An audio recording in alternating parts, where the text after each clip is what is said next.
আসসালামু আলাইকুম, welcome to my international English language learning channel Emrul's English. বন্ধুরা, আজকে কিন্তু আরো একটা দুর্দান্ত মোটিভেশনাল ক্লাসটা নিয়ে আসছে, একদম গ্রামীণ পরিবেশে। গ্রামে আসছি ঘুরতে, এখানে মনে হলো যে না, আমার অডিয়েন্স বা আমার স্টুডেন্টসদেরকে কিছু পরামর্শমূলক কথা বলি। প্রথমে আমি বলে নেই যে আপনাদের মধ্যে এমন কেউ আছেন যে পড়ালেখা একেবারে কিচ্ছু হয়নি, ক্লাস 5, 6, 7 পর্যন্ত পড়েছেন বা 2, 3, 4 পর্যন্ত পড়েছেন, ইংরেজি মোটামুটি বলতে পারেন।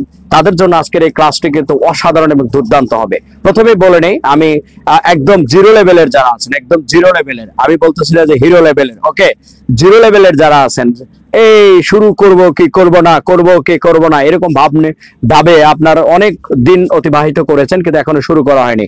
আশা করি আজকের এই ক্লাসটা শেষ হওয়ার সাথে সাথে আপনার জীবনের পরবর্তী ধাপ শুরু হয়ে যাবে। যারা আমার এই ক্লাসটি প্রথম দেখছেন, দয়া করে ফেসবুক থেকে দেখলে ফলো করবেন, আর চ্যানেল থেকে দেখলে একটু সাবস্ক্রাইব করে দিবেন। আর যদি আমাকে ভালোবেসে থাকেন, ক্লাসটি অবশ্যই বন্ধুদের সাথে শেয়ার করবেন। বন্ধুরা, প্রথমে আমি বলে নেই যে প্রথমে যারা ইংরেজি শেখার জন্য মনস্থির করেছেন, প্রথম পদক্ষেপ আমি বলবো কি, কোথা থেকে শুরু করব আমরা। প্রথমে অনেকে চিন্তা করে যে হ্যাঁ, মানে উচ্চারণ নিয়ে চিন্তা করে যে আমার তো উচ্চারণ ভালো না, আমি তো উচ্চারণ করতে পারি না। ভাই, উচ্চারণ করতে পারেন না এটা ভুলে যান। আমি প্রথম বলবো নাম্বার ওয়ান স্টেপ যেটা হলো ভোকাবুলারি ইমপ্রুভ করা। ভোকাবুলারি, এই যে দেখেন ভোকাবুলারির মধ্যে কিন্তু ক্যাটাগরি আছে।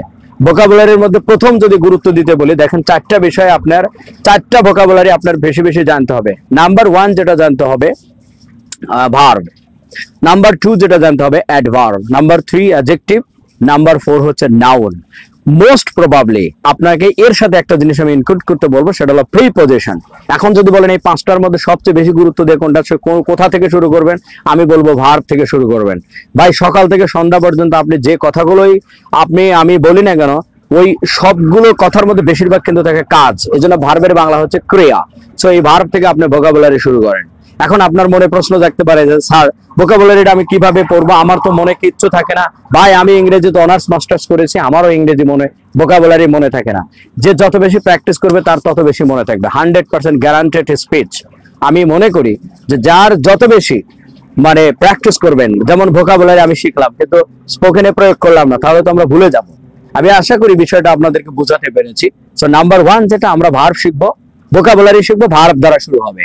ভার্বের পরে আমরা নাউন, অ্যাডজেক্টিভ, তারপরে অ্যাডভার্ব, তারপরে নাউন, ফাইনালি প্রিপজিশনটাও কিন্তু আমরা এখান থেকে কিন্তু মানে ডেভেলপ করব। এখন যদি আমাকে সাজেস্ট করেন যে স্যার ভোকাবুলারি কোথা থেকে পড়বো, আমি বলবো যে ভুরি ভুরি বই, অনলাইনে বিজ্ঞাপন দেখে একেবারে মদখোর গাঁজাখোরের মতো নেশাদখর হয়ে যায় ওই বইটা হুমড়ি খায়া পরে কিনবেন না। নো, বই বেশি কেনা যাবে না, অল্প বই কিনবেন। আপনি বাজারে কি যাবেন, সবচেয়ে সহজ ক্লাস 4, 5, 6, 7, 3, 4 এর বাচ্চাদের জন্য যে বইগুলা বাজারে আসে, ইংরেজি বই, আপনি এই বইগুলো থেকে পড়া শুরু করেন। দেখবেন বাচ্চাদের জন্য বাচ্চাদের মতো করে বইগুলো লেখা। হ্যাঁ, আমি আশা করি বিষয়টা বোঝাতে পেরেছি। ভোকাবুলারি এখান থেকে শুরু করবেন।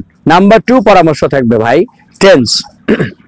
ভাই, টেন্স, আমার কথা হলো যে অনেকে হয়তো গ্রামার জানার কোনো দরকার নাই, বাট যদি পারেন, আমি মনে করি যে একদম জিরো লেভেলের যারা আছেন, টেন্সটা একটু ভালো করে দেখবেন। টেন্স না জানলে দেখেন অতীত, বর্তমান, ভবিষ্যৎ, এই 3 কালে কথা বলবেন। আপনি যদি এটুকু না জানেন, that will be very terrific matter for you.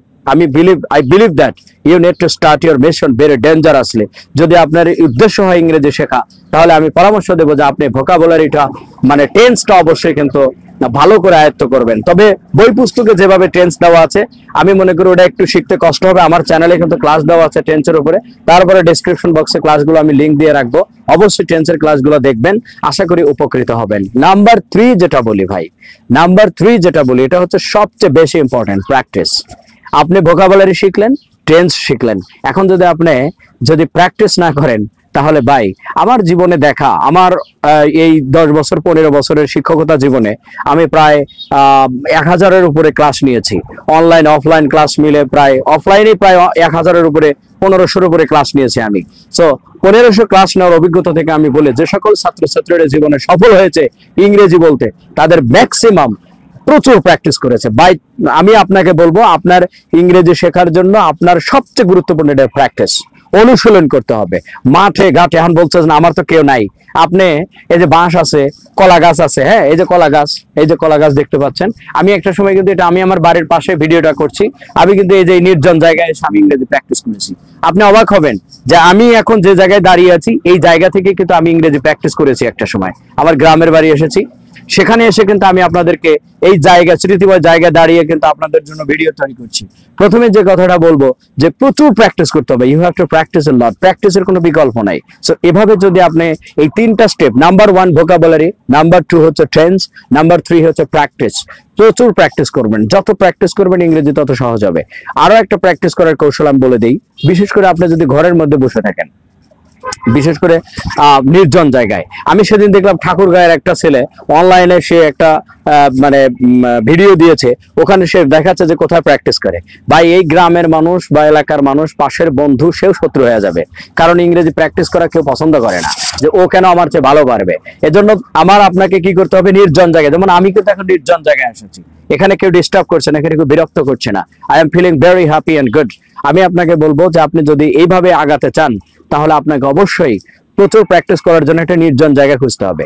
ছেলেটা কি করছে, নীলফামারী নাকি ঠাকুরগাঁয়ের একটা ছেলে গাছের উপরে বাঁশের মাচা বানাইছে, এই যে বাঁশ দেখতেছেন না, এই যে বাঁশ, এই বাঁশের মাচা, হ্যাঁ এই মাচা বানায়া গাছের উপরে, যাতে ওকে কেউ ডিস্টার্ব না করে। সো আমি আশা করব যে এই তিনটা স্টেপে যারা একেবারে নতুন, একদম বিগিনার, দ্য বিগিনার, আপনাকে আমি পরামর্শ দিচ্ছি আজকে অবশ্যই আপনাকে এই তিনটা স্টেপ, নাম্বার 1 ভোকাবুলারি দিয়ে শুরু করবেন, টেন্স শিখবেন, নাম্বার 3 প্র্যাকটিস করবেন। ইংরেজি শেখা আপনার জন্য অনেক ইজি হয়ে যাবে। আশা করি বিষয়টা বোঝাতে পেরেছি। ধন্যবাদ। If you have any more questions, then you don't forget to comment me. I will definitely try my best to the best of my ability to reply your comment with logical response. As you are a learner, this time you have also dreamed to reach the destination of your life. That's why it may make you very happy and fantastic in future. So pray for me. I also pray for you. Thank you very much. Best of luck. Allah Hafiz.